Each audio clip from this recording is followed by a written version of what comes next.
Hi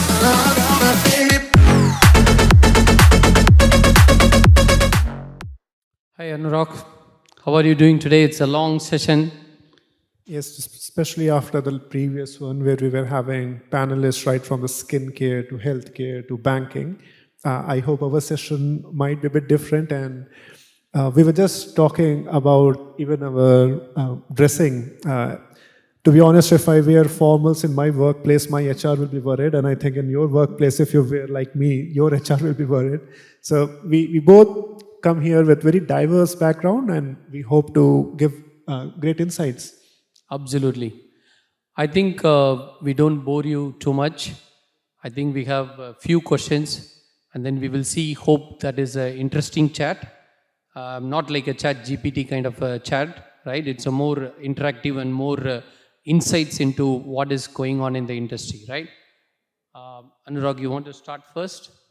Sure. So first topic that I think every organization is going through is their cloud journey. So my first question with, especially for someone coming from Standard Chartered, such a huge bank and huge operations, the first question is that how do you elaborate on the significance of hybrid IT strategies during the process of modernizing your data architecture? Okay, I think that's a very interesting question. I think it's not just Standard Chartered Bank. I think most of the enterprises today are struggling on how do we achieve this hybrid strategy. I think one side we are talking about, moving to cloud and cloud first, but I think the data, if you take the nature of the data, it cannot go to cloud completely, right? Because of the regulations, because of the compliance, because of the privacy of the data, and there are various factors involved. So how do we achieve the hybrid strategy is one of the biggest challenge, and it is also imperative the technology that you choose, it's going to support that kind of a hybrid strategy, right? So why it is very important is it's based on, if you take a look at the PRA's latest guidelines on the SS121 and SS122. Hope you guys are familiar with that in terms of operational resilience and in terms of how do we ensure the third party arrangement of the data. I think that's where the data hybrid strategy is very key for the bank or for any organization.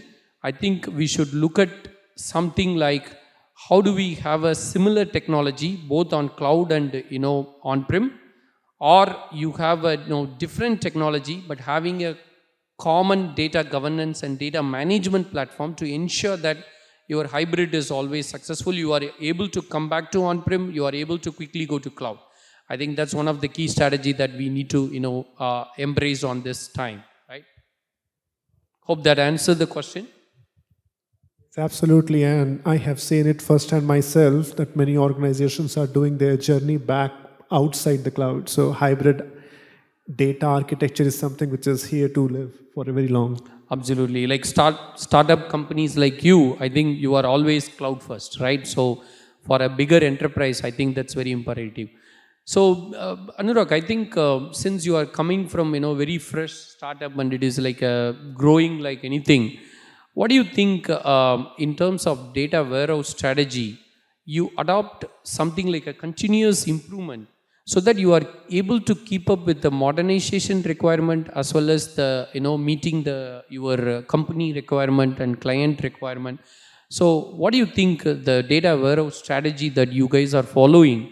Maybe that is something that we can learn from you. So just for introduction, Flash Coffee is a 2.5-year-old Singaporean company. And one thing that we know for sure is the competitive advantage that an tech F&B company has is the data that we are capturing. So our data warehouse is something which is always every week getting a new field or new column or a new table. Many times the data we are getting hourly is now being processed every 15 minutes or every minute to always make sure that the end goal that we have is being solved with the data, and data can always be non-transactional in nature. For example, if you have a mobile app, your mobile apps are transmitting data. Even if you are not transacting, for example, you open Grab and you're trying to book a taxi. Maybe you don't want to book a taxi, but your browsing data on the app is already being transmitted. And many companies like ours, we try to use this data to give as best experience and as best performance for our barista, for our customer both, and our data warehouse plays a key role in that.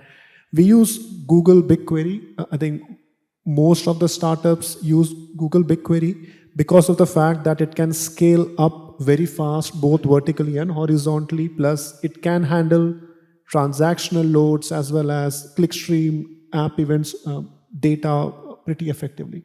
So from our side, data warehousing does not always have to be, it has to be third normal dimension model. It is not in data warehouse. Data warehouse does not always mean that you have big denormalized tables. Data warehouse should always be designed with the end user and the end goal in mind. Oh, absolutely. That's a very lovely answer in terms of how you are keeping up with the data warehouse strategy to meet the modernized requirement, right? Very interesting. Yeah. So actually on that question, I was always very curious on big banks or big organizations. How do you handle the data sovereignty while enabling data analytics? Yeah, absolutely. This is one of the important question for a big enterprise like us, right?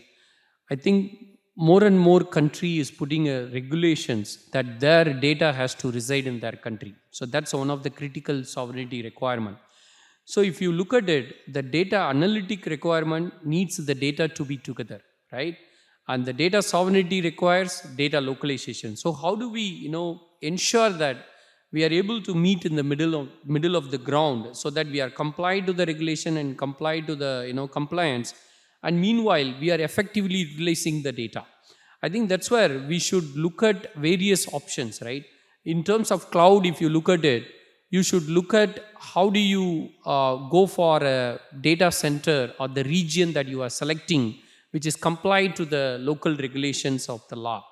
And also recently there is a requirement for us, how do we do localization of the payment data, and which is coming as a regulatory requirement from RBI from India.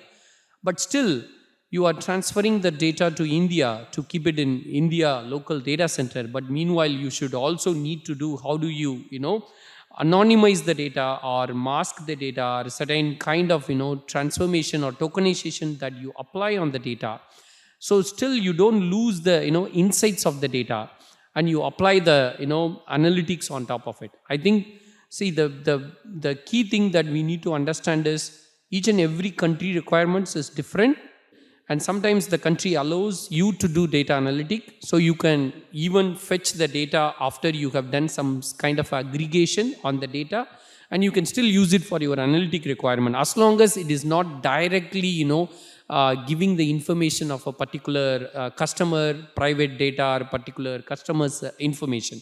I think that's where we need to balance it out. How do we ensure that the data sovereignty is able to be met? Yeah. And this is a topic that I'm sure many of us are working with. Almost every government in this part of the world is coming up with data localization. And many times we are limited by the data centers availability. So I think this part is something that almost every financial organization which works across countries are faced with. So, thanks, Anurag. Anurag, so since you answered that you are using a Google BigQuery heavily, I wanted to understand an interesting question, and also you are tracking a lot of personalization and all those things. How do you ensure that the security and privacy is met when you are transferring this data to Google BigQuery? And what is the guarantee that this data is not being utilized by someone or not being tampered by someone? What is the guarantee and how do you do it? So actually I was hearing the previous session when we were talking about skincare solutions where the company determines what is best for you. And I think that is the part which can have a very negative impact to this data industry. And many times the data regulations which are put by government, such as strict GDPR regulations, are there because there are companies which have used sensitive data irresponsibly. I mean, we all know Cambridge Analytica and the social media companies, but there are many, many other companies which also use this. I think within a small startup like us, the use of data is always very ethical, and we don't say it because we just want to make a good PR statement, because we actually want to give a better F&B, that's all. We can also use the delivery data, we can also use the GPS data to know where a person lives, and we can have an alternate credit modeling on it and sell it. That is what a lot of the neobanks in Singapore which are coming up are doing. But the line that we draw most of the times is PII is something that a coffee company has no need for, so we straight away discard the PII right at the source. And the personalization that we are trying to do, or governance that we are trying to do, is to make sure that you get a best coffee. Just to give an example, when people say, I like this coffee, what do you mean? Like, I am a data person. You have to quantify, what does it mean? Do you mean the coffee was bitter? Do you mean you were not able to sleep for 4 hours, 5 hours? How many of us even care about how was the roasting done? Where was the bean sourced for? Was the bean responsibly sourced? These are the data points that we care about, because we want to ultimately predict many times. Or in Singapore, Bandung is, as a drink, is quite popular, and people say Bandung is something which you get in Kopitiam, and Bandung is something you don't get at Starbucks, because Starbucks is a posh brand. But actually what we did while collecting this data was, we came up with the Bandung coffee, because there is a market which likes Bandung, there is a market which likes coffee, and when you look at the data, when you cluster data, you actually found that there is a significant user base which drinks both. Like similarly, we actually came with yuzu coffee. Why? It is not just because we want to come up with a new drink, but we actually analyze data on what are the characteristics of this fruit, what is the characteristics of an Arabica bean that we sell, and then when you merge, what kind of taste profile it comes up with. So again, for us, the usage of data or the personalization of data is always about a better product. It is never to do something which we don't intend to, which our business is not meant for. Oh, that was a very interesting answer. Yeah, I love it. I have questions written so that I don't get into the discussion and just ask like super random questions. So maybe one last question from my side is, how can we enable data to be utilized by data scientists and analysts effectively, and minimizing the efficiency or dependency on the IT teams? Okay, so this is one of the interesting topic, right? So when we want to democratize data, I think some of you might have seen the presentation today on the democratization of data. How do we ensure that the data access is given to the data scientist, and they are able to generate a lot of ideas, a lot of insights, and a lot of data-driven decision for the bank? I think that's one of the biggest challenge, because most of the time this data professional, they rely on IT to provide them the data, right, or provide access to the data. So how do we solve that, right? So that is when you need to think about how do we create a sandbox area for the users to play with the data, and how do you ensure that they have a right tool so that they can cleanse and then automate the data and then bring it to the sandbox themselves, right? And also you have a data virtualization tools, and to ensure that the data professionals able to pull the data from variety of sources, whatever the source they want to, and meanwhile you ensure that the right access and privileges are governed at the column level, at the attribute level. I think that is when you make the data platform not just accessed by the way the IT want, right, by the way the data professionals want, and then you will be definitely able to generate a lot of great insights and analytics and all sort of things. I think that's very, very important for any enterprises moving forward, and that's my view, Anurag. So what is your view about that? I mean, I'm having a background of a completely, I will say, 180-degree other side when there is no IT team.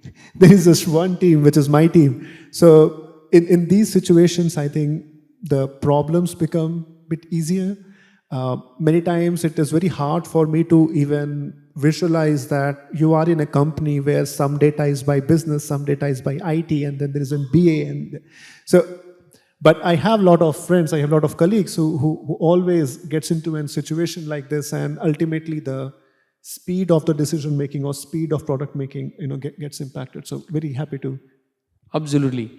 One key question. I think when we were talking about casually outside, you were mentioning that you are literally doing real time analytics. That means when the person walking in and placing the order, you are generating some real time analytics, and same like even more than Netflix. I'm like surprised to hear that.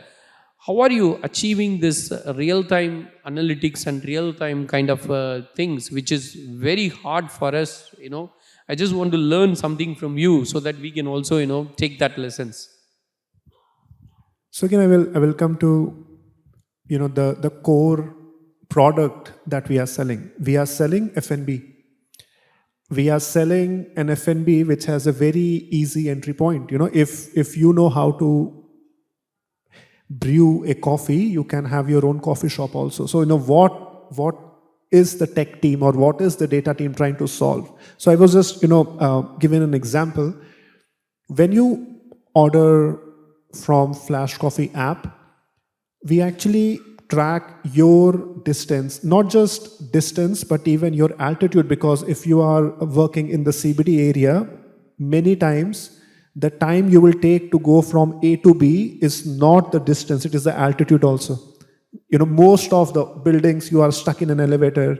Most of the time in the lunch hours, the elevator is stopping at every single floor. It is a very common problem, but actually this is the problem why most of the times when you go to pick up your food, your coffee is not as hot as it should have been. Maybe the milk has mixed into the coffee so much that we take it for granted that this is how milk and coffee are supposed to be drank.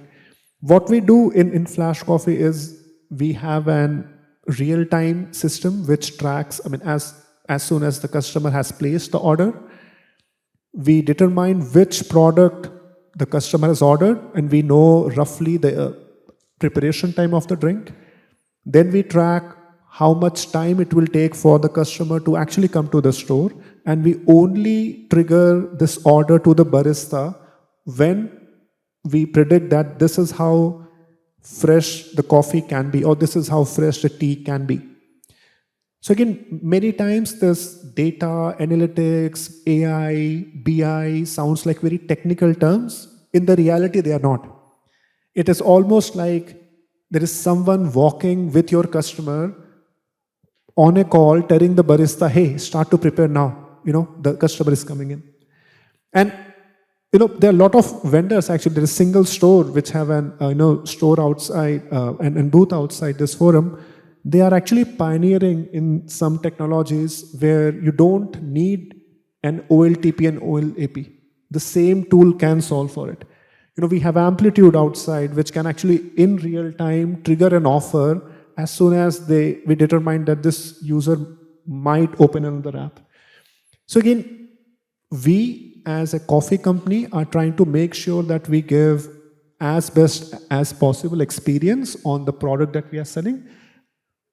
Real-time data, streaming, edge computing, they're all means. Edge computing might sound a very fancy thing, but imagine you having it in store in Bandung in Indonesia where internet comes like water, like you only get good internet like 4 hours in a day. How will you run a tech company there? Absolutely. I think love to hear all these coffee thing. I'm going to try your app one day. and then I'm going to see how you are real time, really, really, really real time. Yeah, that was an interesting conversation, Anurag. Thank you. And always great to hear about SCB, like huge organization with huge decision-making needs. But that was from us. Please let us know if anyone has any questions for either of us. Any questions?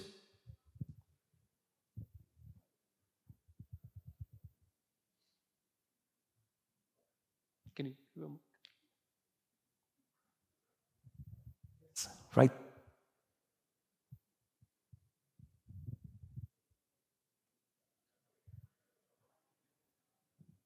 Thank you, Balamurgan and Anurag. That was a very interesting discussion, fireside chat, what you guys had. One question to you, Mr. Balamurgan. So you told the data analytics, the data points, what a data analytics needs is. How have you fostered that collaboration to be a data-driven enterprise internally in Standard Chartered? Sorry, so you maybe just summarize your question. So your question is, how do you do the data-driven organization in Standard Chartered Bank? For analysts to have it very easy for him, right? Foster that data-driven collaboration in the enterprise. Okay, so I think we are still in the journey. So I don't want to say that, or paint a blue sky, right? So we are into the journey. We are not yet matured enough, I would say, on that area. But today we are already providing a user sandbox, and we are also providing tools like Alteryx for the users to immediately do analytics, and also we are also providing a capability for the users to bring the data themselves, and through the file upload and all different kind of technology, and then we are allowing this end users to play the data and based on the access rights given to them. So that is what today we are doing.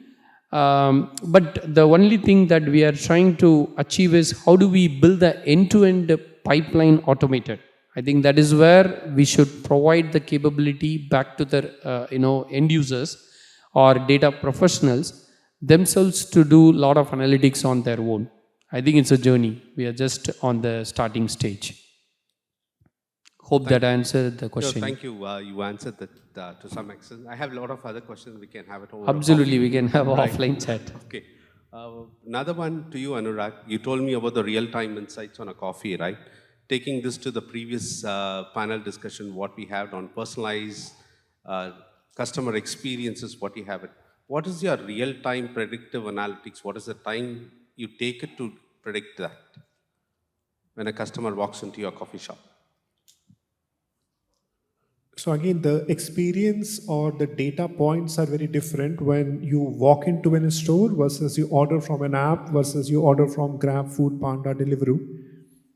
When you walk into the store, Singapore data regulations actually say that you cannot have cameras placed to identify the customer.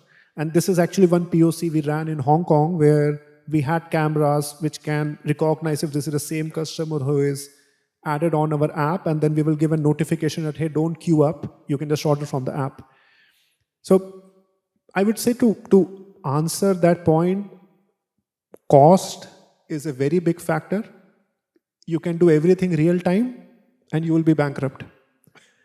So we try to balance it. Like if it is from our own app, we try to give, we have I would say, SLA of a minute to transfer the data to the barista to make sure the barista has started to prepare the drink or the food. So usually we work on 1 minute SLA if it is ordered from our app. Thank you, Anurag. All right. Ladies and gentlemen, right there. And of course, once again, we'd just like to give them a very big thank you for the fireside chat as well. Thank you very much, ladies and gentlemen. A big hand right here. Our lovely trade pass right here to take a photograph together. It's a very, very interesting insight where you have both points of the views. Once again, ladies and gentlemen, we will also like to give...